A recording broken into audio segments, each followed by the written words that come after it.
Күндөр айга, айлар жылга алмашып, Жамиля да кош бойлуу болуп, кичине болсо да жардам болсун деп окуусун бүтүп, декретке чыкканча айылга барып мектепте иштей баштады.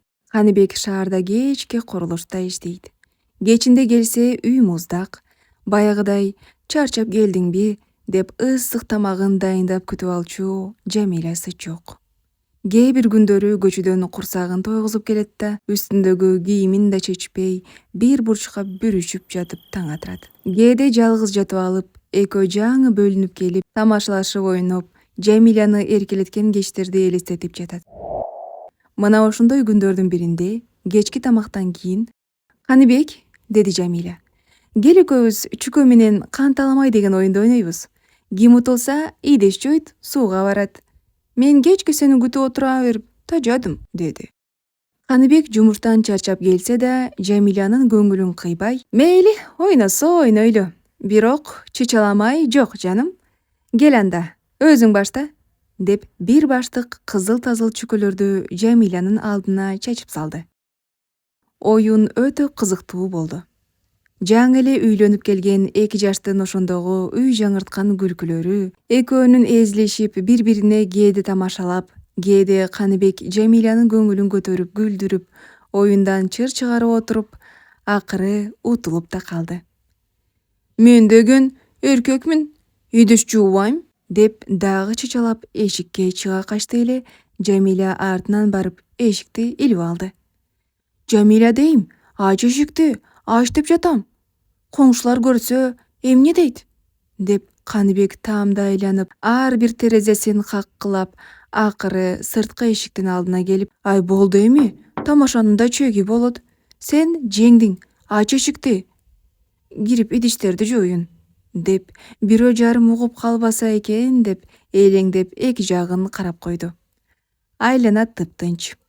Тээ чоң көчөдөн өтүп жаткан машиналардын үнү гана угулат. Бир маалда ошол чоң көчөдөн бир жарык бурулуп, түз эле Каныбектин үйүнө бир аз жете бербей токтоп, андан бир-эки караан түшүп, "Ушул үй беле, байке?" деп кобураган эркек адамдын үнү чыгып калды. Каныбек караңгы түндөгү тынчтыктан атасынын иниси Кыялбек байкесинин үнүн дароо таанып чоочуп кетти. "Ай түн жамынып, булар кайдан?" деп ойлонгучу, баягы эле эки кишинин уулусу жакындап, экинчи киши атасы Эсенбек экенин тааный коюп, "Ай Жамиля, ач дейм эшикти, атам келатат", деп бир жагынан Жамиля уксун деп, экинчи жагынан атамдар укпай калса экен деп, айласы алты кетип, же кыйкыраарын билбей, же шыбыраарын билбей, тамдын артындагы даараткананы көздөй чуркап кетти. Баятадан бери сырттагы Каныбекти "Эмне дээр экен? Калп эле, атамдар келди" деп эшикти ачтырганы жатат, деп отурган Жамиля, "Ой балам, үйдө ким бар?" деген кайнатасынын үнүн угуп, жүрөгү оозуна кептеле түштү. Таң калып, силее түштү да анан "Азыр ата, азыр" деп жандал бастап, жоолугун издеп, төркү үйгө чуркап кетти. Аңгыча үйдүн артынан "Ой ата, сиздер кайдан түн жарымында?" деп чоочуган болуп Каныбек чыга келди. Элүүгө жашың чыкса да, ата эне көзү тирүүсүндө баары бир баласың дегендей, ата бала кучакташып көрүштү. Каныбек ал жай сураган болуп, атасы менен Кыялбек байкесин алаксытып, эртерээк Жамиля үй жайын жыйнай койсун, жоолугун таап салынып алса экен, деп турду. Жамиля болсо бир заматта баядан бери сен жуу, мен жуу болуп аткан эки чай, эки чоң чыныны кантип жууп койгонун өзү да байкабай калды. Ата бала ээрчишип үйгө киргенде, Жамиля эче ак эле жоолугун салынып, ийилип жүгүнүп турган. "Көп жаша айланайын, бактылуу болгула", деп ата үйгө кирди. Эсенбек баласынын үй жайын бир сыйра көз чаптырып, "Ай балам, тур, тиги автобустагы апаңарды чакыр. Баятан бери тоңуп калды го", деп кобурап койду. "Ой атам-ай, апам дагы бар беле? Жанатан бери эмне айтпайсыз? Кызык элесиз теги", деп Каныбек шашкан бойдон эшикке жүгүрүп чыкты. Көп өтпөй эле Каныбектин апасы Сурмакүл чоң апасы, автобустун шофёру дагы 4 тууганы болуп үйгө кирип келишти. Кичинекей 2 бөлмөлүү үй бир заматта бака-шака болуп, жолдон чарчап келген коноктор узун туурасынан буттарын сунуп жата кетишти. Жамиля келген конокторго болгон төшөгүн салып, ортого дасторкон жайып, буту-бутуна тийбей 2 бөлмөнүн ортосунда жүгүрүп жүрөт. Улам көздөрүнүн кыры менен Каныбекти «Сыртка чыгалы, сөз бар» дегендей карайт. «Апа, кандай кылсам?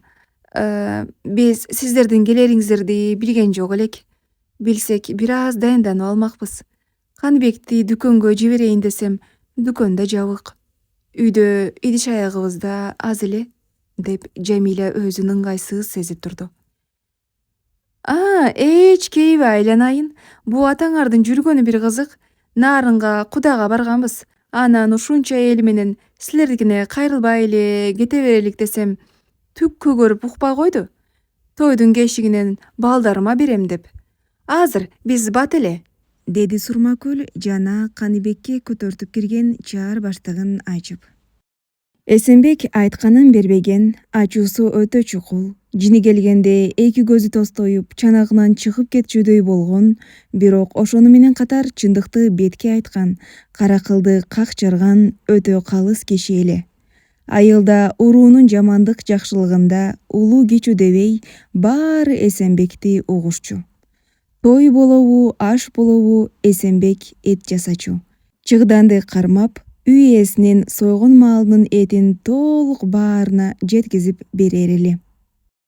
Ал эми Сурмакүл мүнөзү өтө жумшак, эч кимге каттуу сүйлөбөгөн, балдарына каттуу айтпаган, атаңар билет, атаңар айтсын, деп күйөөсү Эсенбекти өтө сыйлаган, ырдаса ырды катырган сулуу аял эле.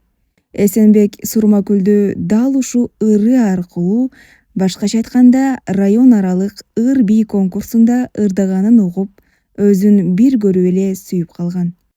Эсенбек менен Сурмакүлдүн кантип баш кошуп турмуш курганы өзүнчө эле сүйүү жомогу. Эсенбек орто мектепти аяктап, тең туштосу Батыркул экөө кең таластын Көк Таш айылына бир жумуштар менен барып калышат. Эки дос барган күнү айылдын мектебинде жогорку класстар арасында чыгармачылык концерт болуп жаткан экен. Эсенбек ошондо сахнада ырдап жаткан Сурмакүлдү көрүп, жүрөгү көкүрөгүнө батпай, жарылып кетчүдөй боло согуп, бир ордуна тура албай калат. Акыры концерт бүткөндө Сурмакүлдүн жолун тосуп чыгып, таанышып, өзүн ошол айылга келген текшерүүчү ревизормун деп таанышат. Кара костюм-шим, ак көйнөк, галстук тагылган жигиттер ал кезде сейрек кездешер эле. Анын үстүнө досу Батыркул да келбети келишкен, барпайган, кара көөдөй болгон муруту менен сүрдүү жигит эле. Ошентип эки дос айылда 2 күн конок болуп, 3-күнү күнү Сурмакүлдү ат араба менен ала качып кетишет. Бу адам баласынын бешнесине эмне жазылса, ошону көрөт дегендей, Сурмакүл да Эсенбекти жактырып, 16 жашында Кудайдан нике кайып болуп отуруп калат. Чоң чатакты атасы Шайлообек баштап, эки дос айылында 2 күн конок болуп, анан кызын алып качып кеткенине жинденип, жашы жете элек кызымды ала качып кетти, деп арызданып, Эсенбекти 2 жылга каматып жиберет. Ошентип жаш секелек кыз каардуу кайненесинин кордугуна чыдап, Эсенбегин 2 жыл күткөн. Мына чыныгы сүйүү деген. Бу убакыт дейбизби, мезгил дейбизби, айтор ар бир секунд, анан минута, саат, күн, ай, жыл дегениң адам баласына баш ийбей, өз билгениндей өтө берчү өзгөчө бир касиети күч неме экен. Адам баласы картайбас үчүн кандай гана аракеттерди кылбасын, ар бир күн өткөн сайын кумга сиңген суу сыяктуу кайра артка кайрылып келбейт туура. Мына ушул сыңары Каныбек менен Жамилянын да жашоо турмушу күн санап өтүп жатты. Союз таркап, базар экономикасы деген жашоо башталды. Каныбек менен Жамиля бул маалда бир кыз, бир уулду болуп калышкан. Кызынын аты Мээрим, уулунуку Медер. Үй бүлөсүн багыш үчүн Каныбек ары бери урунуп, эмне гана жумуш кылган жок. Базарга чыгып, соода кылып, бирөөнүн үйүндө шыбак да жүрдү. Бир күнү курсактары ток болсо, 4-5 күн жалаң нан, чай менен отуруп калган күндөр да көп кездешчү болду. Мурунку Советтер Союзунда бир жерден алып экинчи жерге саткан адамды өкмөт спекулянт деп жазага тартса, азыркы учурда соода сатык кылган адамдар спекулянт деген жаман коммерсант деген сыймыктуу атка көчүп, акчалуу, кадыры барктуу адамга айланган заман болду. Мына ушул коммерсант деген жаңы сөз менен кошо мигрант деген жаңы термин пайда болду. Мигрант бул өз өлкөсүн таштап, кара курсактын айынан башка өлкөгө барып, соода сатык кылган же иштеген адамдар. Жай чилденин төбөдөн куйкалаган күндүн ысыгы асфальтты да жумшартып жибергендей.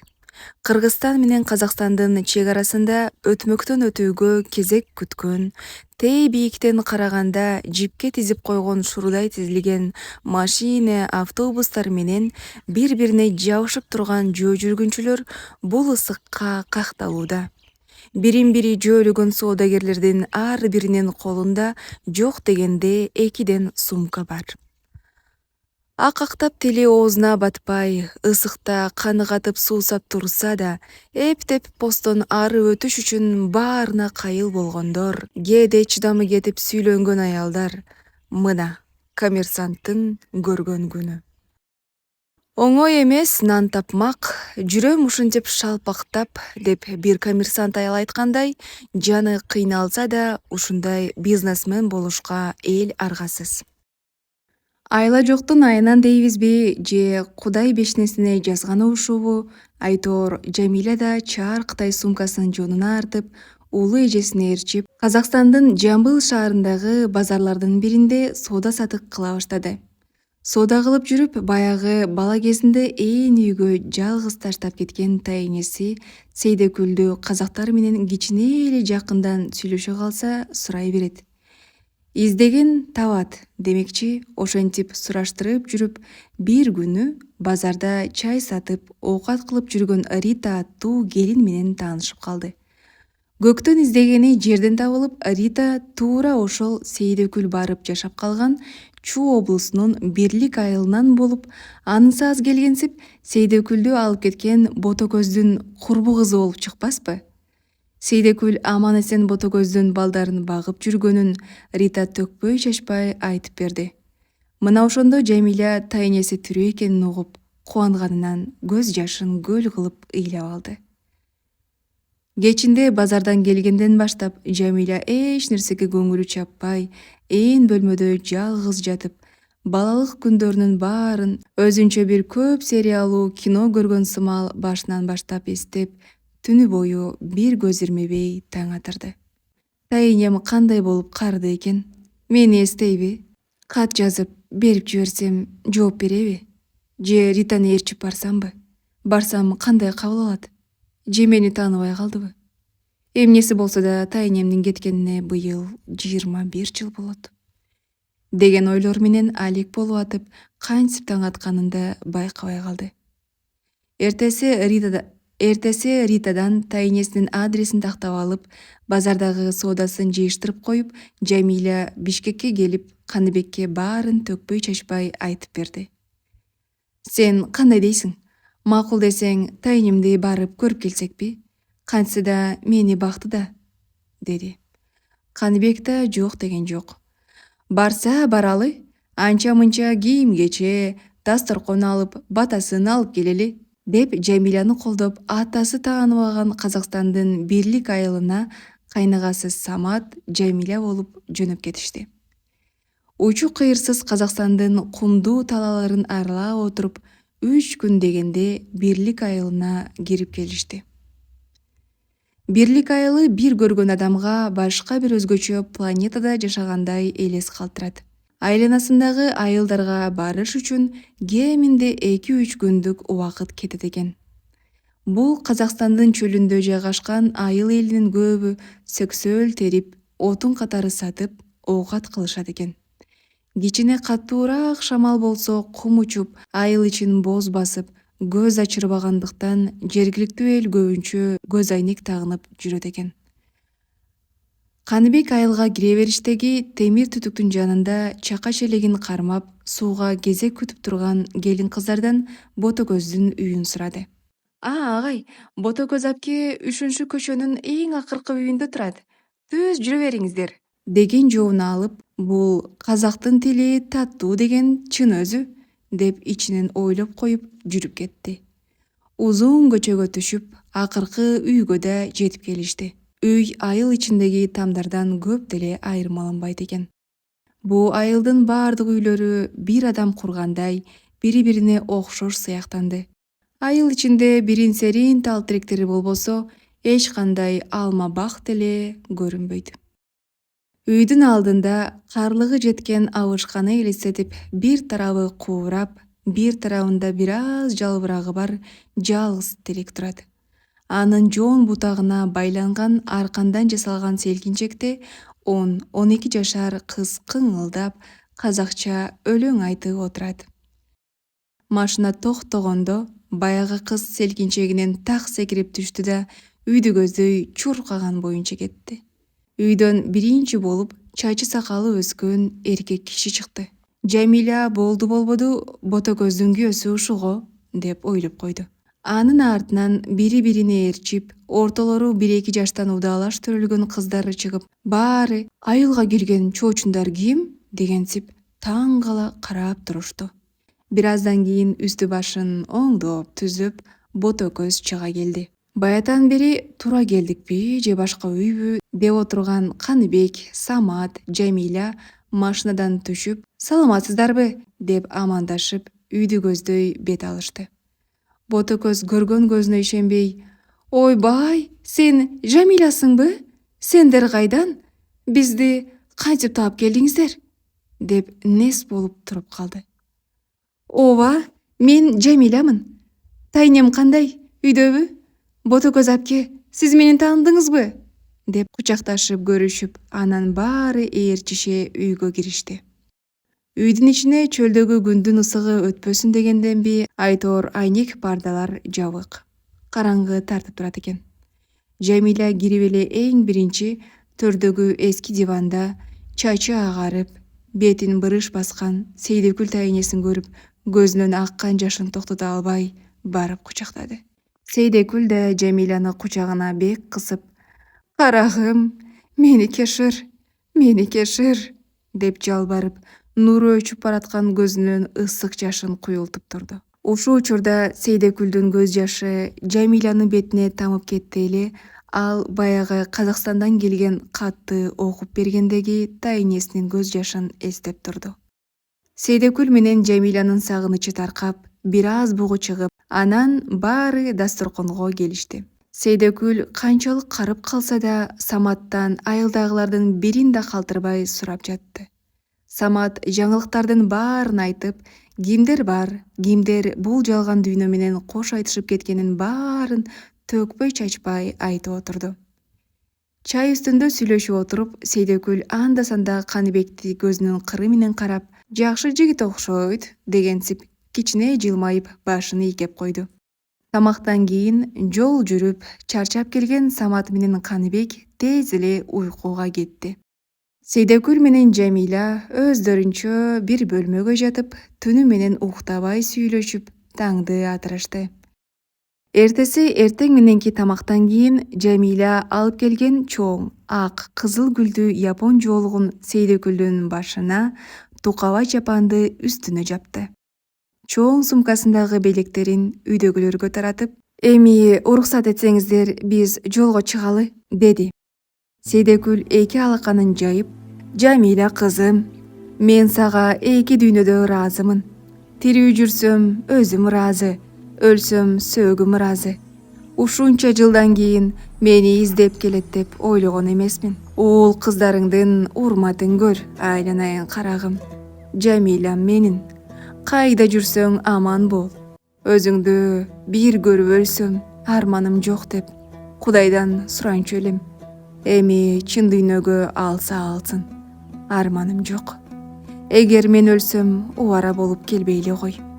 Мен жок, сени кайсы казак сыйнамак эле. Жолуңар шыдыр, жолдошуңар кыдыр болсун. Жаным менин, жолдошуң менен тең арып, тең карып, бактылуу каарлыкка жеткиле. Айланайындарым менин, деп батасын берди. Сейдекүлдүн батасы башталгандан бүткөнгө чейин Жамилянын көз жашы тыйылган жок. Бул бата Жамиля менен Сейдекүлдүн акыркы жолугушуусунда берилгени менен ага өмүр бою дем берип жүрүп отурду. Чыгарманын аягы. Сиз уккан чыгарма Тайненин батасы. Автору Кылычбек Нусубалиев. Үн коштоп окуган Айзат Канатбек кызы.